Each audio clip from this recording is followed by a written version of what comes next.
Hello guys, welcome to my channel. আজকের video মাছের ডিম দিয়ে কুমড়ো।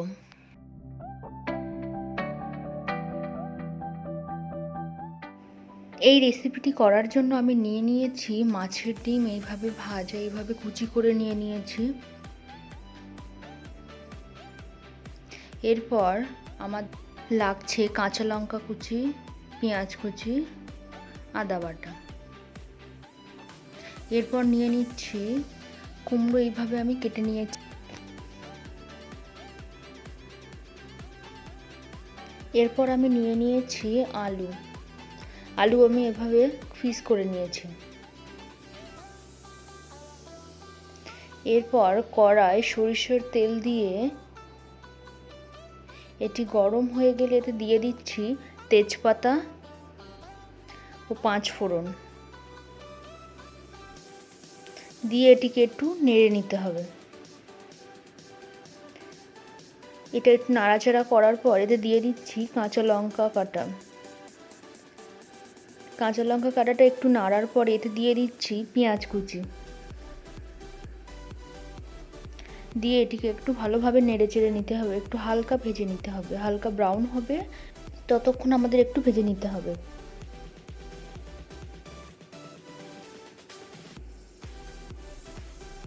পেঁয়াজটা হালকা ব্রাউন হয়ে গেছে। এবার এতে দিয়ে দেব আগে থেকে কেটে রাখা আলু কুচিগুলি।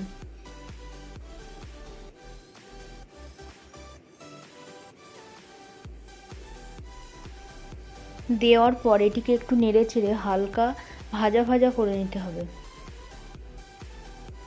এরপর এতে দিয়ে দিচ্ছি আগে থেকে কেটে রাখা কুমড়ো কুচিগুলি।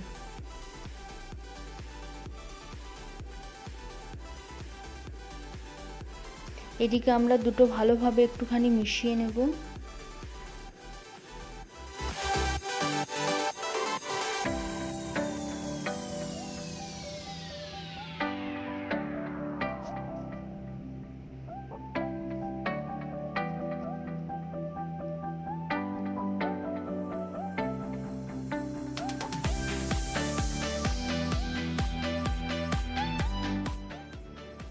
এরপর এতে দিয়ে দিচ্ছি আগে থেকে বেটে রাখা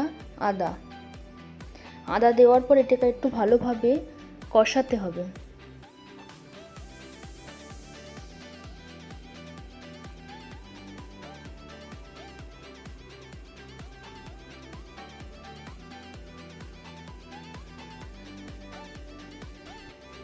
আমার কষানো হয়ে গেছে। এরপর এতে দিয়ে দিচ্ছি হলুদ গুঁড়ো, লঙ্কা গুঁড়ো,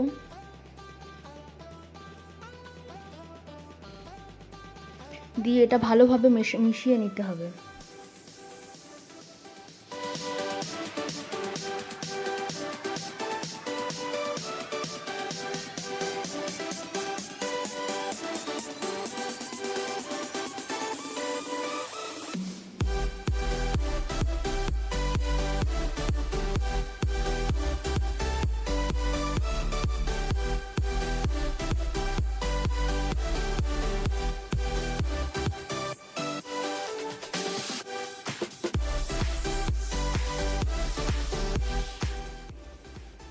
এই কষানোর প্রসেসটা 10 থেকে 15 মিনিট সময় লাগে।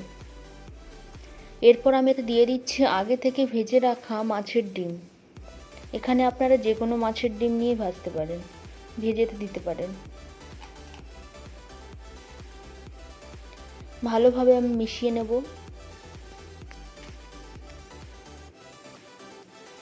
এরপর এতে দিয়ে দিচ্ছি জল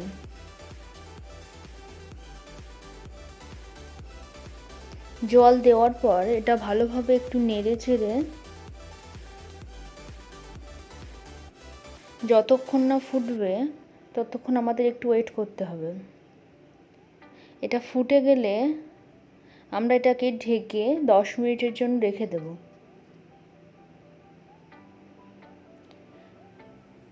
এটি লো ফ্লেমে রাখতে হবে। 10 মিনিট পর ঢাকনা খুলে এটাকে ভালোভাবে একটু নেড়ে চেড়ে নিতে হবে।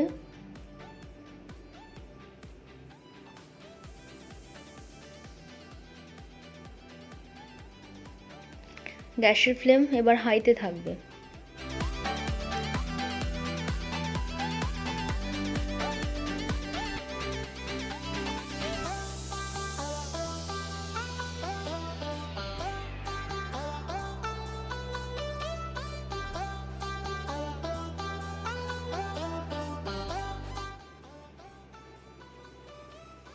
এরপর আমি এতে দিয়ে দিচ্ছি জিরে গুঁড়ো।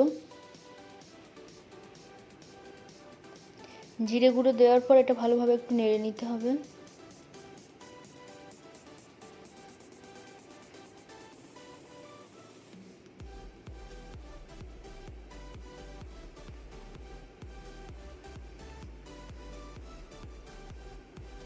এরপর দিয়ে দিচ্ছি পরিমাণ মতো চিনি।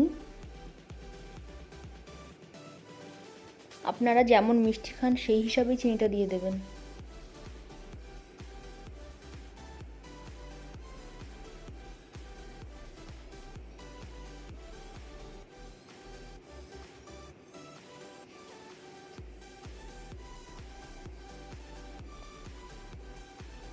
এরপর এতে দিয়ে দিচ্ছি এলাচ গুঁড়ো। এলাচ গুঁড়ো দেওয়ার পর একটু নাড়াচাড়া করে আমরা গ্যাসটি বন্ধ করে দেব। এরপর আমি এটিকে একটি পাত্রে সার্ভ করে নেব।